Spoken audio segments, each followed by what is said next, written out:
Hi, my name is Shane McCardle and I'm the CEO of Kongsberg Digital, and I'm here attending the Future Digital Twin event in Houston.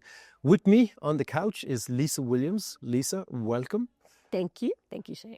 I'm just really curious to hear, what is your opinion so far of the event? You already hosted a panel earlier today, and that was great, by the way, fantastic. Thank you. But how's it going for you so far? The conference is going very well. I was a little surprised at the invitation because I lead talent strategy for Dow Chemical. And I'm thinking future digital twin and AI, what is this invitation about? But in meeting Adam, I was very inspired to learn about the one of the key important factors of this conference would be talking about people and talent and making the digital journey more human-centric. Absolutely. And as soon as I heard that, I said, I'm on board. And so I'm really love it. I love the digital and the AI and the process and the data analytics, because in this new world, those skills and that language is critical. So I love that I'm being embedded in that language and in this environment for that reason. And then when I put a talent lens on it, and I think about how those skills are so important to the talent of the now and the future, this is a very, very appropriate place for me to be. I totally agree. And I think the human element, it was kind of overlooked in the early days of digitalization. It was big data analytics, data platforms. You didn't have that kind of human anywhere. It didn't show up anywhere. But I think as we've evolved as a technology, from a use case perspective, as the industries that we're working in, it's kind of creeped back in. And I think it's correct, putting humans center to the technology. And then, of course, what you bring is that talent view of the world. And I'm just curious from, we hear from, or at least I hear from a lot of companies there, they said the technology is one element, the change management is a very large part of it. And then how do we take existing talent and retrain them? Is that something Dow is doing, when you're looking at adopting digital technology at scale?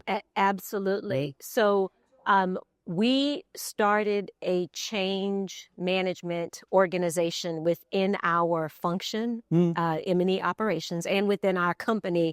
Oh gosh, it has to be over 15, 20 years ago now. Wow. So we have, you're ahead of the curve. We have professional change practitioners that do change management, leadership, and education for other employees to make them practitioners and change leaders on their projects. So it's creating and developing a small army within the organization. So that's number one. And it makes a big difference in how effective we are in embracing new business transformational strategies, the digitization and the journey with AI. I would say we have always kept it human-centered. But at the same time, in doing that, we might have been a little bit slow in embracing some new technology. But change management, and I like to refer to it as change engagement and change leadership, are skills that lean into the emotional intelligence quotient of an employee's profile. That will be the game changer going forward. So these are skills that we all have to develop. And if anyone is worried AI is going to take over their job one day, I would say if you are keeping your skills and your experiences and the value deliver fresh and human-centered, then you will continue to be relevant in any organization. And all AI is going to do is make the tactical and operational aspects of your job easier. I think that's very insightful. There's a great book by Pascal Bournet called Irreplaceable, where you shouldn't be replaceable. And the skill set that people need to lean into in order to be relevant in the workforce in the future are those things that make us human. So like empathy, creativity, but of course you have to have this learning mentality as well, so that you adopt this new tech, not be fearful of it, not say, oh no, it's never going to come into our area of what we do, because it will inevitably creep in around the edges. And I think that part, yes, you may have, let's say you went slow to go fast, let's just say, to put a positive spin in it. I think now Dow being very ripe with the strong leadership and foundation in the background, I think that's going to be great, actually. I'm sure you've gone through some programs where you have to adopt a new way of working or new technology, certainly in operations or whatever it is. What have been the biggest barriers you've seen to that adoption, and how have you kind of overcome those barriers? Honestly, it's one of the reasons why I am glad to have attended the conference today, right, for Digital Twin and AI, because one of the biggest barriers is the data, the structures of our data, and the legacy systems those data and processes live in, and our inability to, and this is for every organization, right? The struggle we all have to not only clean that data, but connect the systems so that the data becomes more intelligent. Yes. So that we get better insights. Yeah. That's the hurdle for everyone, right? And it's just hard to do. Yeah. And I think many organizations and many leadership teams need to start to rationalize what is the worth of trying to connect all of these legacy systems versus in some spaces and some aspects just starting new. I think in some cases a little bit reductive as well, because we heard here today people saying, I can't remember who it was, I think it was someone from Chevron, said they work at a 113-year-old refinery. We are 127 years old. Can you imagine the data legacy that's just associated with an asset like this? And still, what he mentioned was, you just need to start. You just need to start. Just need to start. Yeah, we have the data we have. We operate our facilities the way we operate them today with the data, the access we have.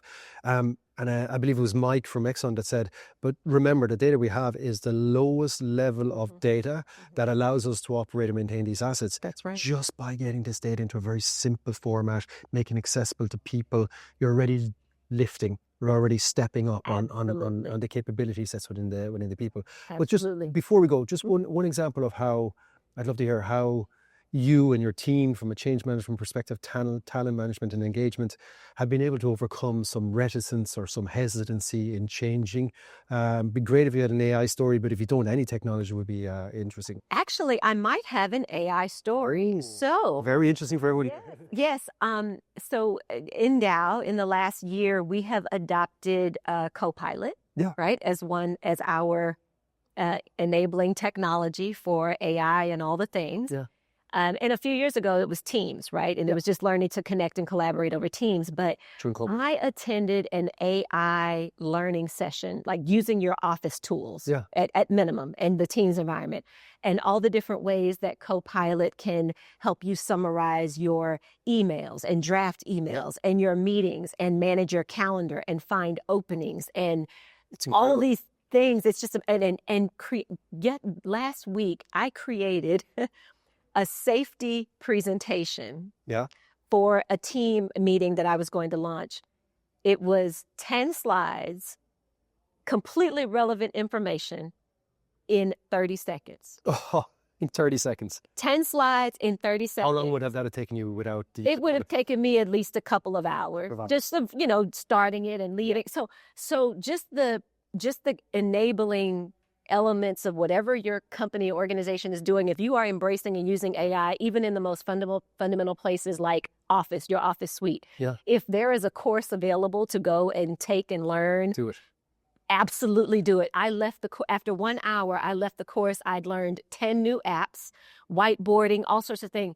I sent a Teams message to my team and sent the link to the course and said, everyone on my team must take this class within the next 7 days, because every day that you don't, you are wasting time. That's true. And probably not being as productive as you could. So that's my AI story. And it's probably why when I got this invite to this conference, I said, oh, well, maybe I could go learn something at Digital Twin.